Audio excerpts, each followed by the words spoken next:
North Idaho College proudly presents NIC Today,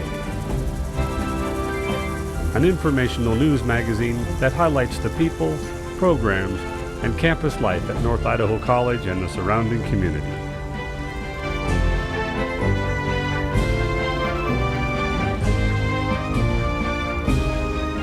And now, your host and moderator, President of North Idaho College, Dr. Joe Dunlap. Hello again, everyone, and welcome to North Idaho College Today, the program where we talk about the programming, the people, and the relationships at North Idaho College. Today we have with us Mayor Sandi Bloem and Councilman Woody McEvers, and both of them are serving their third term in their respective positions. Later in the program, we'll have Dr. Larry Briggs, who is our new Dean of General Studies, as well as Dr. Lita Burns, our Vice President of Instruction, and as always, Mark Browning, our Vice President for Government and Marketing. So, Mark, welcome, and Sandi and Woody, welcome to the program.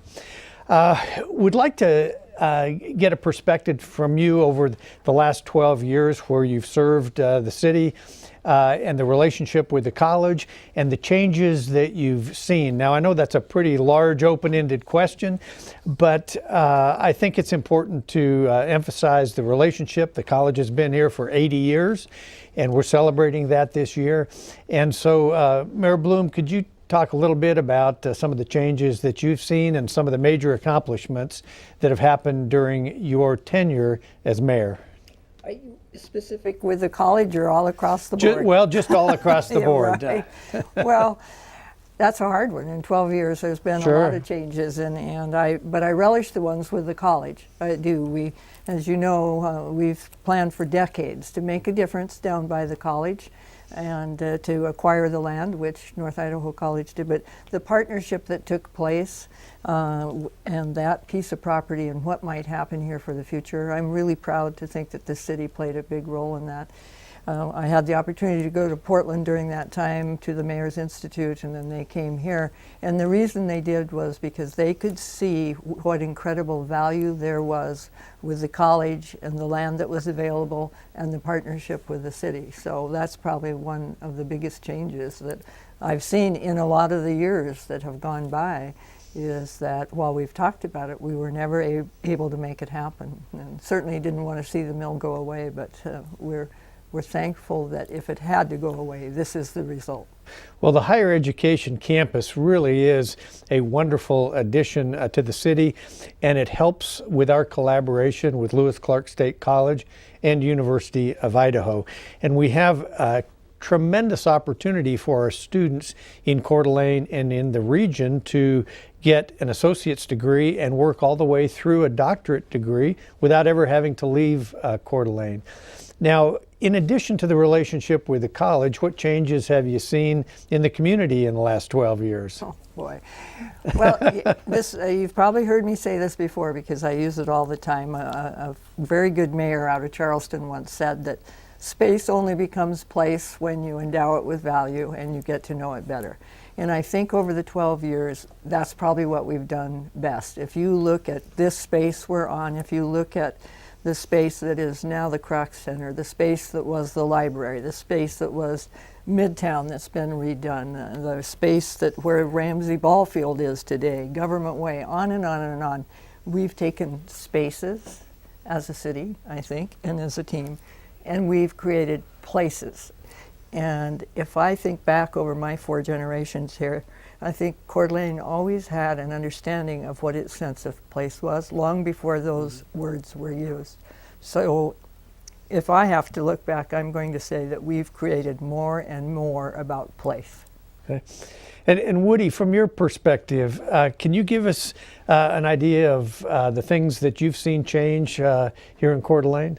You betcha. I love this girl. It's been a great time. I mean, I've sat next to her just like this for the last 12 years. And She on, sits and in the on Senate. planning and zoning before that. Yeah, we were on planning zoning. Probably for me, the fact that we're here, we're doing television at NIC. And I go back, I was telling you guys earlier that I go back into the 80s when they had the program here and learned to make television. So the fact that we do the mayor show here, and now we're doing the president's show, you guys call it something different, but you know, it's still the fact that we're using the facility. Andy goes way back, and Jeff Crow goes way back, and so we got a nice core of people that really care about this, and Channel 19, Time Warner's relationship, and you guys jumping in with your board meetings, you know, and other cities have contributed. It's been, that to me has been probably the biggest thing. And then our relationship, the city's relationship with the tribe, has been another big thing that we've been involved in, and you guys have been involved in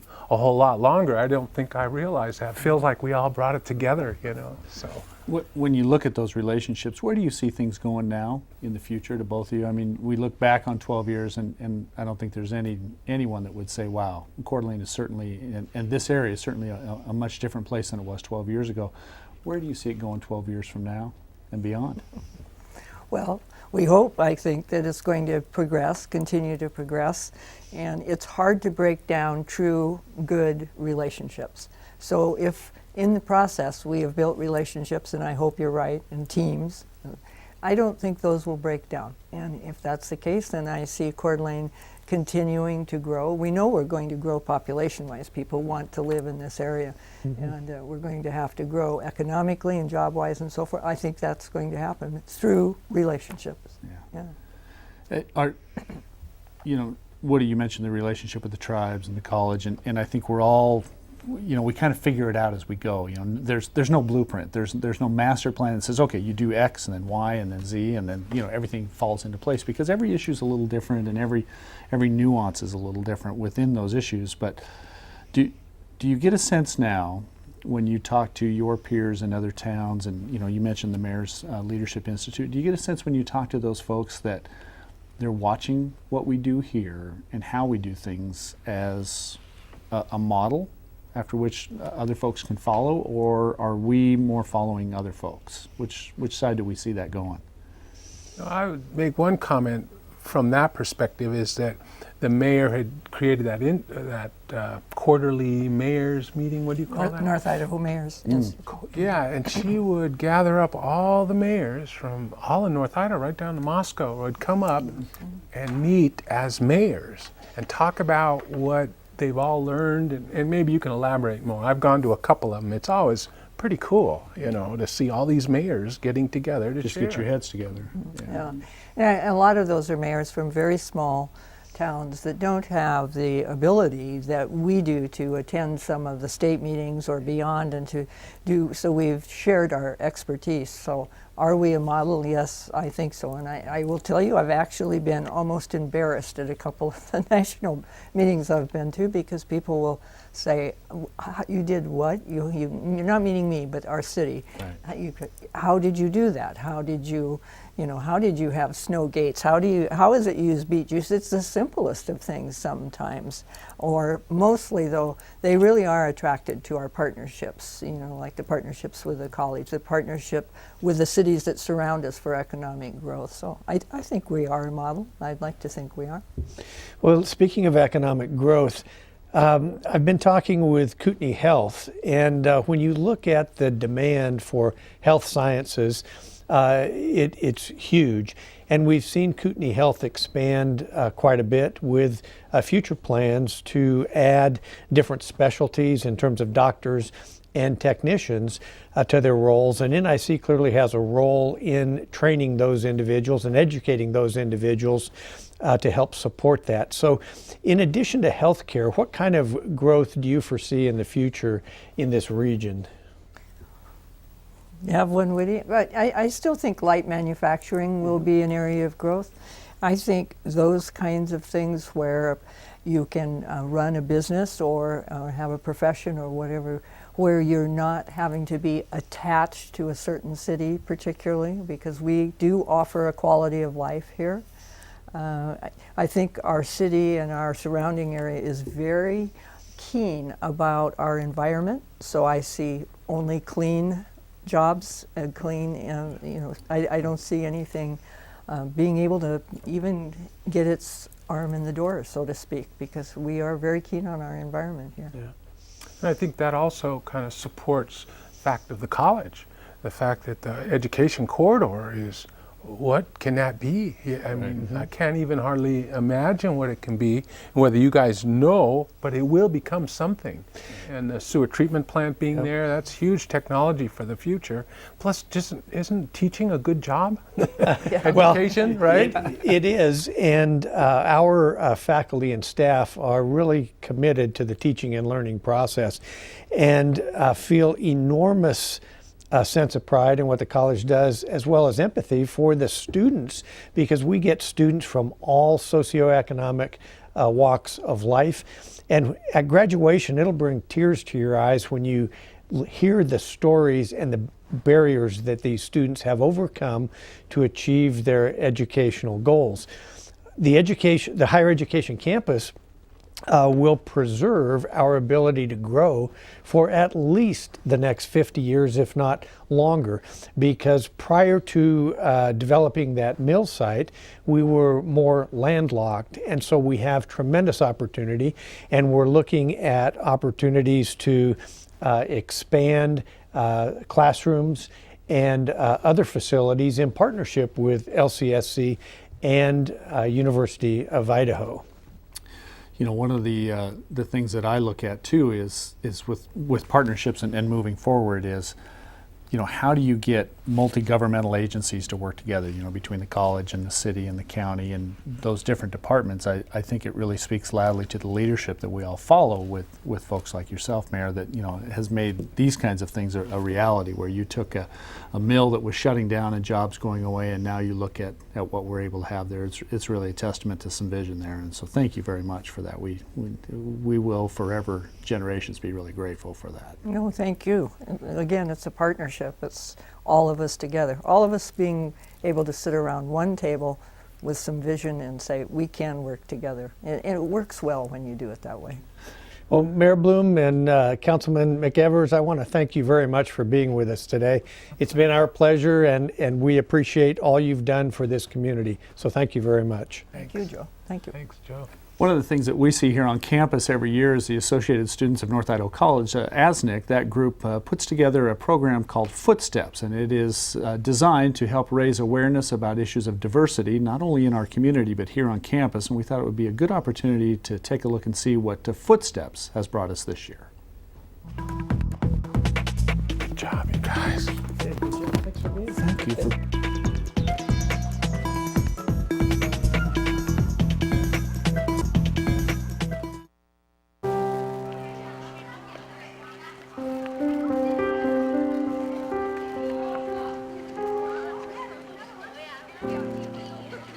From a veteran's point of view, Footsteps is an opportunity to increase awareness about some of the issues that veterans have post-deployment or post-conflict.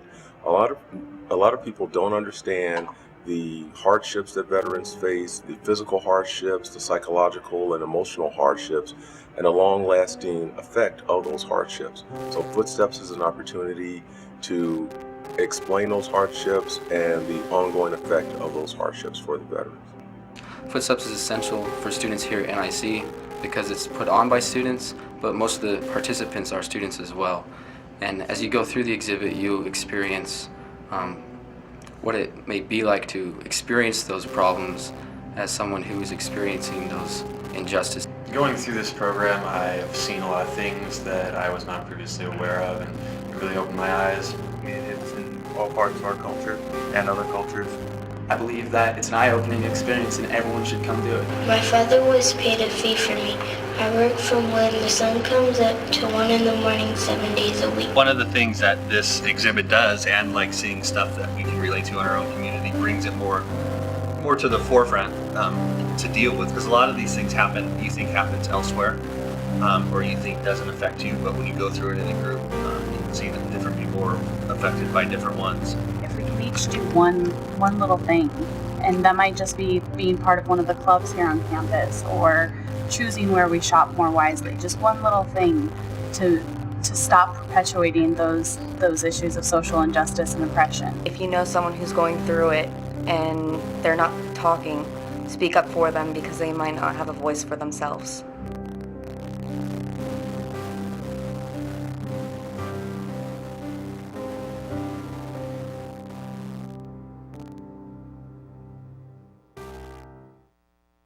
Again, the Footsteps program, which is part of the Associated Students of North Idaho College ASNIC under the direction, as you saw, of Heather Erickson and Alex Harris. The piece brought to you by Philippe Val and the students from the graphic design program. So Joe, again, our students showing us not only an ability to branch out and look at different issues, but a way to bring all that home and help us understand a little more too. You bet. Well, welcome back. And we have with us now Dr. Larry Briggs, who is Dean of our General Studies, and Dr. Lita Burns, who is our Vice President of Instruction. Larry, you're relatively new to North Idaho College. Why don't you tell us a little bit about yourself, where you came from, and what attracted you to North Idaho College? Well, thank you, Joe, very much. This is an exciting place to be. I'm a first-generation college student who was very fortunate to have a family that was very supportive of pursuit of higher education. And I had a chance to earn a teaching degree, taught high school, and did a little coaching before going to graduate school and completing my studies in American history. And that laid the groundwork for quite a bit of experience in the classroom. And so I really appreciate the work that faculty do. Had a chance to teach 2-year, 4-year public and private in a number of disciplines. And then ended up on the administrative side of higher ed. And that really prepared me well for this opportunity at North Idaho College. I worked on the instruction side from administration and from student services. So when I saw this chance and a chance to be in an area that we've really made our home, we're originally from upstate New York, my family, and we feel very connected to the inland Northwest and this region. The NIC opportunity was a rare one, and I was very happy to have a chance to pursue it. Well, Larry, we're very happy to have you here at North Idaho College, and I'm going to have, excuse me, I'm going to have Lita put you on the spot. Okay. And so, Lita, tell us what your expectations are of this new dean for general studies. Well, I'll start out by saying that, you know, in most jobs, when you take on a new job, you get this little nice honeymoon period where you are able to kind of adjust to the role and adjust to the environment and that sort of thing. But since Larry comes to us from higher education, you know, I made sure that he didn't have a honeymoon period. Oh, wow. Thanks and a lot. put him right to work. He walked into North Idaho College at a time when we are undergoing a number of initiatives, things like general education reform, things like Complete College Idaho, where we deal with enrollment management, trying to deal with remediation, looking at keeping students in school and to completion. And so from that perspective, I would say that that's the things that I've assigned to him to really get invested in early, and he's doing a great job. Well, great. And Larry, talk a little bit about your priorities in terms of assuming the new responsibilities. In broad strokes, it's to make general education at North Idaho College the best it can possibly be. And that really includes a lot of components. It has to do with working with students who are, if you will, in the pipeline. Dual credit certainly is a component of that. What happens to students on the campus? Collaborating with student services and the other divisions of campus about their overall experience. And certainly seeing what happens to students after they graduate, their transition, their transfer, and what students want to pursue as their educational and career goals once they're here. I'd also like to say that I've certainly felt very, very supported by people here on campus. It's been great to work with Mike Myers, for example, on the professional technical side of the institution, Christy Doyle as well, in health sciences. It's clearly a place where there's a lot of collaboration, a lot of energy, a lot of talent, and again, it's a great place to be. Yeah, Larry, you touched briefly on what students do when they finish here or where they transfer and what they go. Community colleges are so unique. As an American invention, we're not parallel to anything else in the world. And you know, some folks say, well, they come in for 2 years and then they leave. Well, our average student is not a 2-year student. That's an atypical student here. How difficult is it to get a structure in place that fully supports those students, whether they are here 3 years or 6 years. It's oftentimes it's a class at a time. And how difficult is that from an administrative standpoint to have those kinds of systems in place that can support that student all the way through, no matter how long it takes? In my experience, it's a challenge at any institution to see that you have as much alignment as possible around the services and programs that are there. One of the things that I found at North Idaho College is Ann Lewis, for example, and Ann's ability to look at data as a way to inform what kinds of changes might we put into place? Where are we successful? What are the kinds of things we hang on to as a result of the information that supports that we're doing a good job with those students across their entire experience? It's looking at the connecting points. It's understanding that we've got a shared enterprise here. And as I said earlier, that's very much my sense of the attitude and the perspective of people here on campus. So, as we look at enrollment across the country, the trend is that it is decreasing, and in part due to the economy upticking. Our enrollment is traditionally inversely proportional to what's happening in the economy. And so this year, NIC's enrollment is down approximately 10%, as well as other colleges and universities in the state, including our neighbor state, Washington. And so, Lita, can you talk a little bit about your priorities and how we will manage with that decline in enrollment after 6 years of unprecedented growth? Well, for one thing, I think that we're all going to be able to take a deep breath, because we, for a number of years now, have really been dealing with just enormous numbers of students coming into the institution. And what I hope it's going to do, rather than present a challenge to us, I hope it presents us the opportunity of really looking at retention, because I think that in times of rapid growth, you're just dealing with numbers and how do we manage all of these students at our institution. Right. Now, we want to focus on what the students' needs are to be able to retain them, to get them to that completion point. And it might not be our ideal of what is completion. We want to make sure we hear for the students what they are deeming is completion, whether that means a certificate, a degree, a job. We want to make sure that we meet their goals, their educational goals. So we're going to take it as an opportunity at this point to refocus. It really can be sometimes more of an educational process for us within the institution, as I see it sometimes, is for us to define what's success, because the normal structure says, well, when you get a degree, that's success. But there's so many cases that we see with our students that just coming in and getting a class or two helps them improve their job skill. They get an increase in pay or a better position within their company. That's a success, and that's something that we need to change, I think, internally as much how we measure, it seems like, and that can be difficult sometimes too. Yeah. A good example of trying to provide greater access and retention for our students is this next month we will be, or actually at the end of this month, we will be doing ribbon cutting in our Sandpoint Center, which will provide a science lab and allow students to achieve an AA degree without ever leaving Sandpoint. And that is really remarkable in that students won't have to drive to Coeur d'Alene on the icy roads during the winter, and they can take all their courses up there. And Larry, the science programs belong to you. Do you want to talk a little bit about the science lab and providing that kind of access? There's certainly been a lot of good work between Cassie Silvis, who's the outreach coordinator, and the sciences to see that that lab is equipped in a way that can help ensure a quality delivery of those programs. A lot of moving pieces when you make something like that happen. It's certainly great to be in a position to celebrate that with the week coming up. But the conversations have certainly been productive, focused around student success, and that's evident to all the parties who have been involved in making that facility possible. We've got the opening of the Sandpoint Science Lab. We have the opening of the Aerospace Center, which has been another project that has moved very quickly. 10 years ago, if you were to look at North Idaho College and say, okay, what are you and what are you offering, and now where we're at now, and then I go back a little bit to what we talked with the mayor a few minutes ago about where are we going 10 years from now. What are the hot industries that we see coming and where we'll need to adapt and go as an institution to serve those? I'd like to speak to that. I'll turn to the VP.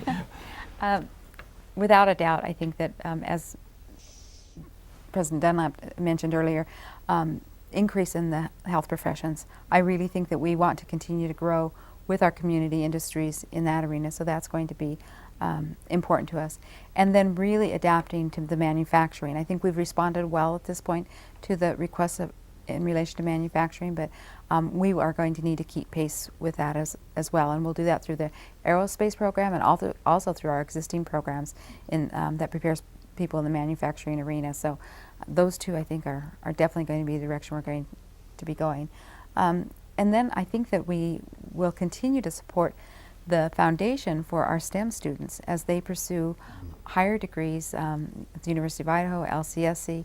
We want to make sure, and we're known for making sure that those students have a solid foundation. So I think that that will be another area where we will focus on for students, is those math, science, engineering areas. Yeah, great. Well, there's a bright future ahead and a lot of work to be done, but Joe, I think you got a good crew here. It looks like they're ready to go, so they'll take it and run. We do have an outstanding crew here at North Idaho College, and I'd like to thank Dr. Lita Burns, Vice President of Instruction, Dr. Larry Briggs, Dean for General Studies, and Mark Browning for being with us here today to share about the new programs and initiatives and where we're going. I want to thank all of you for joining in and watching this program, and hopefully you've learned a little bit more about North Idaho College in terms of our priorities, the programs, and the people. Now, I understand that they've switched channels, and so you're probably not watching this on Channel 19 anymore, but we appreciate you being here and feel very honored to be a part of your community. Thank you.